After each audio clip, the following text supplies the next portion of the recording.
नमस्ते दोस्तों। क्या आपको कभी ऐसी कहानी सुनने का मौका मिला है जो हमें आलस्य से उठकर ऊंचाइयों तक ले जाती है?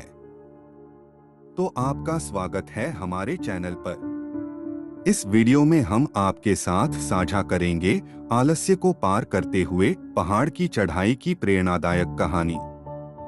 यह उत्क्रांति भरी कहानी एक युवा आदमी के बारे में है जो एक छोटे से गांव में आलस्य के दीवाने थे।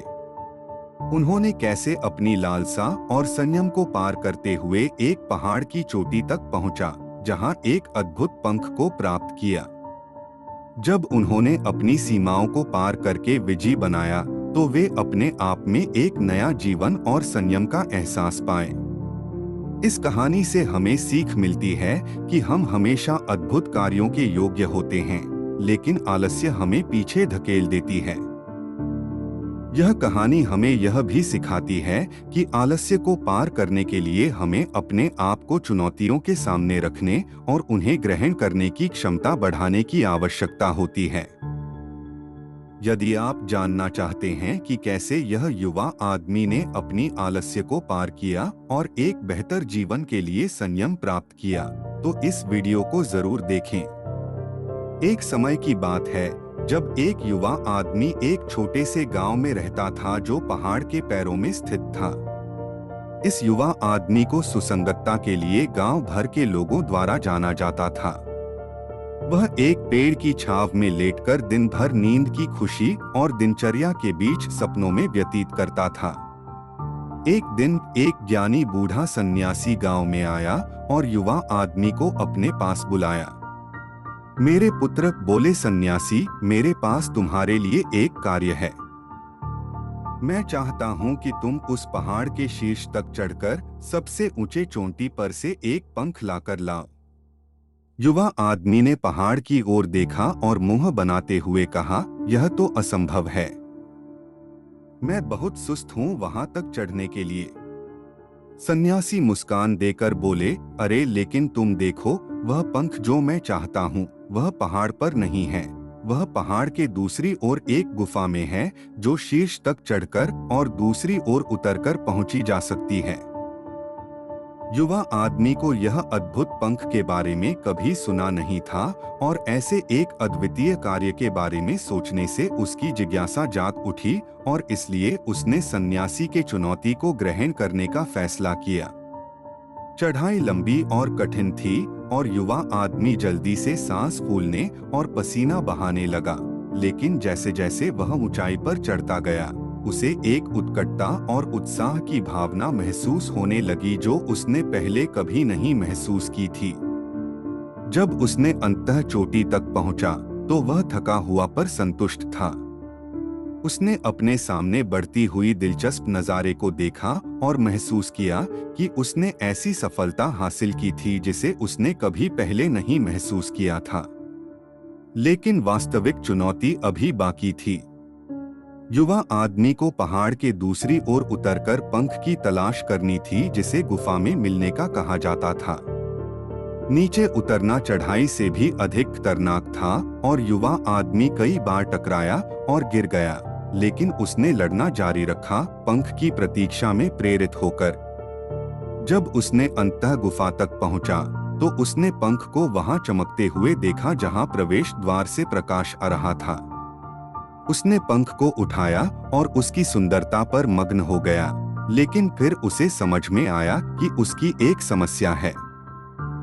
उसे पहाड़ पर वापस कैसे जाना होगा और पंख को सन्यासी को लौटाना होगा।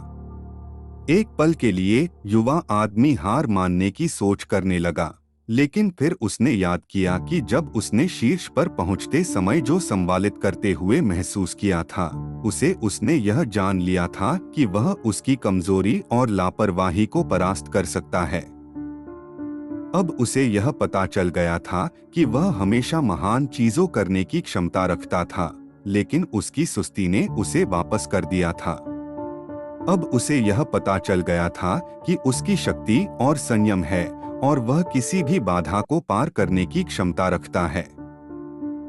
सन्यासी के चुनौती का सफलतापूर्वक सामना करके उसे यह ज्ञान हुआ कि वह हमेशा से अद्भुत कार्यों के योग्य था, लेकिन उसकी सुस्ती ने उसे पीछे कर रखा था। अब उसे यह ज्ञात हो गया था कि उसकी ताकत और संयम के साथ वह किसी भी बाधा को पार कर सकता है जो उसके मार्ग में हो। सन्यासी के चुनौती का सफलतापूर्वक सामना करने के लिए हमें अपने आप को चुनौतियों से सामना करने और मुश्किल दौरों को ग्रहण करने की इच्छा रखनी चाहिए। संघर्ष के बावजूद भी हमें अपने लक्ष्यों को हासिल करने के लिए खुद को धकेलना चाहिए और हमेशा उसे आगे बढ़ने के लिए प्रेरित करना चाहिए, उद्दीपन लेकर। हमें अपने दैनिक आदतों और नियमों में अनुशासन और निरंतरता का विकास करना चाहिए। एक अनुसूची बनाकर और उसे पकड़ते रहकर हम अच्छी आदतें बना सकते हैं जो हमें ध्यान केंद्रित और उत्पादक रहने में मदद करती हैं, चाहे हमें ऐसा नहीं लगता हो। सुस्ती को पार करने का एक महत्वपूर्ण पहलू एक विकासात्मक मनोवृत्ति को प्राप्त करना है। इसका अर्थ है कि हम चुनौतियों और असफलताओं को विकास और सीखने के अवसर के रूप में देखें, बल्कि हार मानने के कारण के रूप में नहीं। विकासात्मक मनोवृत्ति अपने सोच को फिर से ढालने और इसे सुधार और प्रगति का उत्साहवर्धक बनाने के लिए हमारे विचारों को फिर से परिभाषित करने का मतलब है। अंत में, सुस्ती को पार करने के लिए हमें अपनी सीमा क्षेत्र से बाहर निकलने और सामने आने वाली चुनौतियों और अवसरों को ग्रहण करने की इच्छा को बढ़ाने की आवश्यकता है।